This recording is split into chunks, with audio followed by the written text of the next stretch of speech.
My boyfriend won't let me end the relationship. How do I get out of this? My 46F boyfriend, 38M James, refuses to let me end the relationship. We've been together for a little over a year and living together since November. Before we moved in together, things were good. We lived in different areas, so most of our time together was over weekends. We got along well, talked often phone and texts, did things together, met each other's families, etc. If any issues arose, we talked about them and worked it out, which is why we decided to move in together. That's when things changed. After moving in together, he started becoming more and more clingy, wanting to spend every available minute together. He started staying home a lot. I work from home. We all of a sudden were constantly together. It started to become an issue, but when I tried to talk to him about it, it was my fault he was being that way. I wasn't giving him quality time because being in the same room with someone isn't being together, just occupying the same space. So I made it a point to give him the one-on-one, without distractions daily. It got worse. He started throwing tantrums. We'll get invited to go somewhere, and last minute, he'll decide he doesn't want to go, but says it's fine if I do. I won't be gone 30 minutes when he'll start texting me, and he'll text nonstop the whole time. If I stop answering, I get messages that will say things like, I won't be here when you get back, or you're not going to like what you find when you do get back. Then when I do get back, doesn't matter if I come back right away or hours later, he's crying and telling me how neglectful and dismissive I am of his feelings. At first, I listened and apologized, tried to be more mindful, but then his insecurities started. He started questioning if there was someone else. He said it was his insecurities, nothing I was doing, but it's better to voice them and have my reassurance than to just let it fester.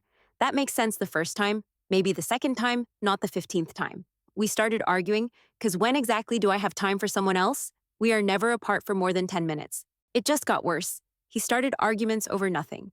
Nothing would be going on, nothing would happen. He'd just come in the room yelling. He's read my journals. He either goes through my phone or has installed spyware on it. He questions me about things I've written in the journal or text messages, then tried to lie and say that he read it over my shoulder. This week has been the worst yet. We were out for dinner. He decided it was the appropriate time to discuss things in our relationship, in a very public, intimate dinner setting. We had been having a good day, no arguing, both enjoying the day, laughing not 5 minutes before this. I was immediately uncomfortable and very much on guard. I don't like airing my dirty laundry, and he knows this. He's insisting on talking about it right then.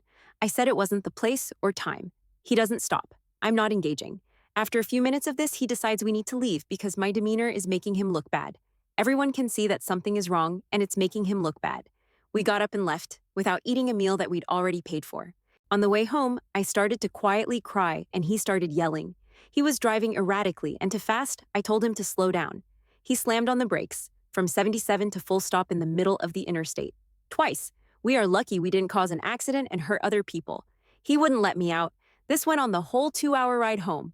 I ended it that night. Told him it's over. I'm not doing this anymore. That car ride was the last straw. He refuses to leave.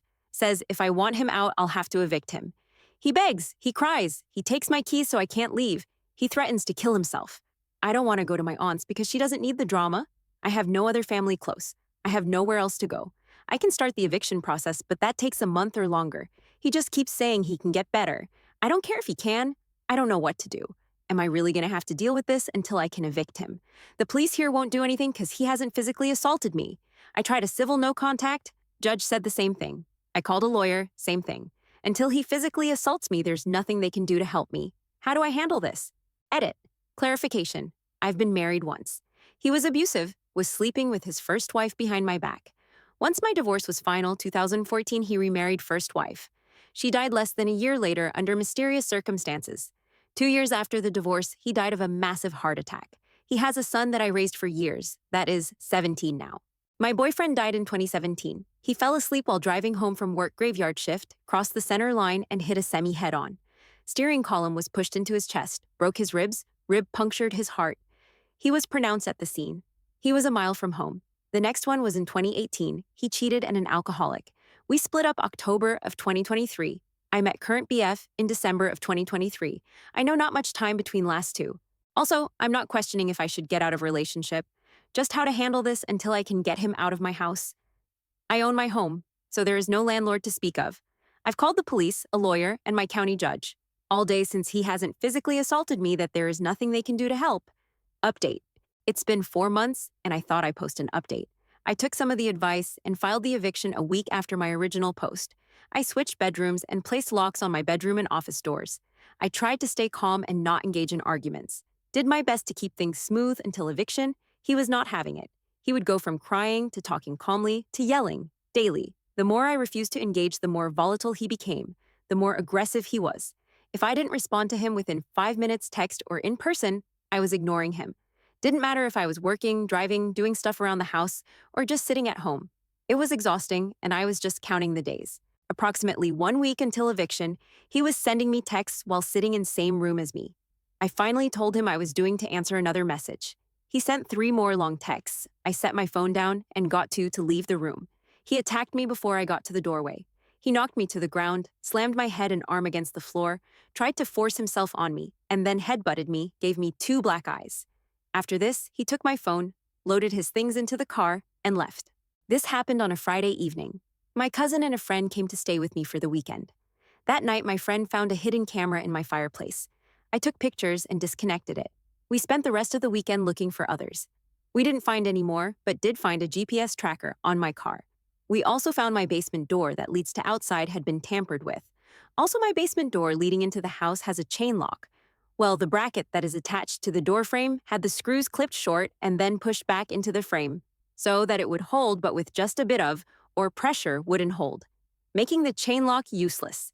I documented and took pictures of it all. He continued to call and make threats all weekend. He said he went back to his hometown, but I don't think he did.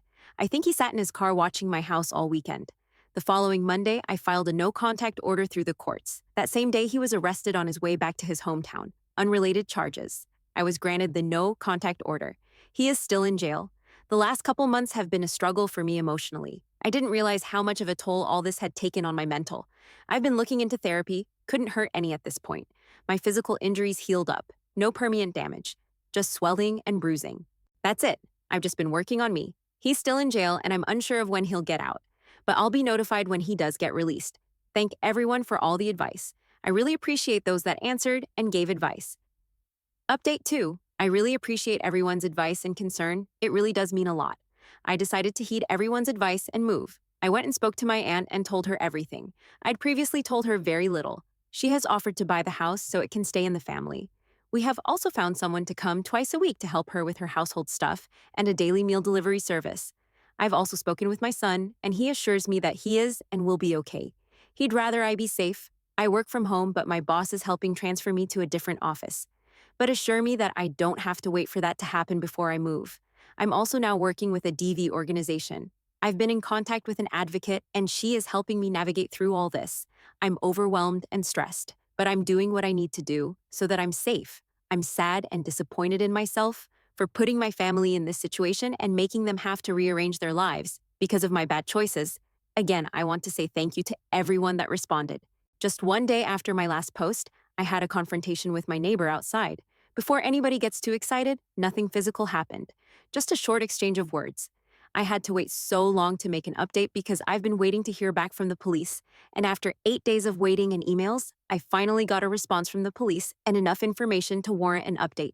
If you've seen my last posts, you can skip the next paragraph. To summarize what was mentioned in my last posts, I previously got my neighbor in trouble for 2 things he had been doing to my inconvenience. First, he was driving on my lawn, killing my grass, and leaving ruts in the ground. After asking him 3 times to stop, I sent the police over to tell him to stop, and thankfully since then, he hasn't done it again. Second, he dumped a big box TV in my backyard. After a month and a half of deliberation with the police, they finally made him remove the TV, and I asked them to formally trespass him while they were at it too, so that he couldn't come onto my property anymore. The very same day he was trespassed, he came to my house and left a note at my door. The note said that he was giving me a deadline to cut down or cut back a tree on my property that was dropping leaves on his yard, or he would file a civil suit against me. After his deadline came and went, and I naturally didn't do anything about the tree, 10 days later he came to my door and left a message to my Ring camera, stating he was giving me another 2 weeks to deal with the tree, or he was going to the magistrate. He's grasping at whatever excuse he can muster to get me in trouble because I've gotten him in trouble. But he holds no grounds, and I'm an upstanding citizen with nothing for him to get me in trouble with. That's everything up to now. Here's what's happened since my last post. I was out cutting my grass last Thursday, and after I was nearly finished and started weed whacking my backyard, He rode his lawnmower onto my property once again. Keep in mind, he has a fence, so it's not like he stayed in his yard and yelled to me. He deliberately went out of his fenced yard, into my front yard, and down my side yard, into my backyard. My plan, if he ever did confront me, was to simply ignore him. Because of the type of person he is, I knew he just wants the drama and attention. It didn't entirely go that way. He rode over to me and said, "Hey, my name." And I ignored him at first. Then he gave me the "come here" finger gesture, and that kind of pissed me off. So here's what I said. "No, I'm not talking to you. You've been trespassed, and you need to go home," is all I said. Keep in mind, his lawnmower was running the whole time, and I had noise-canceling headphones in, but I know I said it loud enough for him to hear me. But I didn't hear what he said back. I'm sure he just repeated what he's been saying to me about the tree because he pointed at it. I didn't want to hear what he had to say anyways. He quickly retreated back off of my property saying he was going to the magistrate. So after I finished my weed whacking, I pulled the video from my backyard camera and went right down to the police station to report the confrontation, but nobody was available to talk to me due to an incident that was going on the same day. So I emailed the officer I've been dealing with and CC'd every other officer I had the email of and sent the video to him stating this is the third time he's trespassed since being formally trespassed, and I need something to be done about it because it feels like harassment at this point. I immediately got an email back saying they would address it and that they would contact me the next day, Friday. Friday came and went, and I never heard from anybody. Then the whole weekend passed. Then Monday, nothing. So Tuesday, I emailed the officer again saying that I was just checking in, as they said they'd talk to me by last Friday, and it was now Tuesday with no update. I still hadn't heard anything until right now, today. I got a call from the officer, which I couldn't answer at the time, and he left me a voicemail. I'm going to copy and paste the voicemail transcription so you can read it for yourself. Here it is. "Hi, my name. It's Officer His Name. I just wanted to get back in touch with you and provide you an update in regards to your complaint about your neighbor there. Myself and other officer did go up there this past weekend. It would have been on Saturday. We talked to Mr. My neighbor in regards to the consistent trespass. Also, we informed him that we will be filing a criminal charge for defiant trespass against him. I don't think I'll need you to testify for that in court because I do have the videos that you sent me. However, if that changes, I can give you a call and let you know. If he's on your property any further going forward, please do let us know. And let us know if he persists with this silly tree business. He was kind of receptive to the information and maybe seemed to get a reality check. If you have any problems at all, though, just give us a call. Thank you. Bye." I haven't spoken to the officer, but if I do have to testify in court, I'll be more than happy to. He said that my neighbors seem to have a reality check, so I'm really hoping this is the last I have to deal with him, but I'm not expecting that to be the case. Either way, I'm feeling really good about this. I'll keep my doors locked and my eyes on the back of my head, though. The police assured me when they raided his house last year, there were no weapons and that nobody in the house has a violent history, but you can never be too safe. I haven't heard from him, anybody on his behalf, or anybody else since the confrontation. Again, thanks to everybody for the suggestions on what to and how to deal with the situation. I'm still a first-time homeowner, so this is all new to me. I've become intimately familiar with tree law and trespass law now because of this, for better or for worse. Of course, should anything else happen, I'll be quick to make an update post here. Thanks for your time. This story is coming to an end. Press like if you like this, and don't forget to hit the subscribe button to hear more story from us.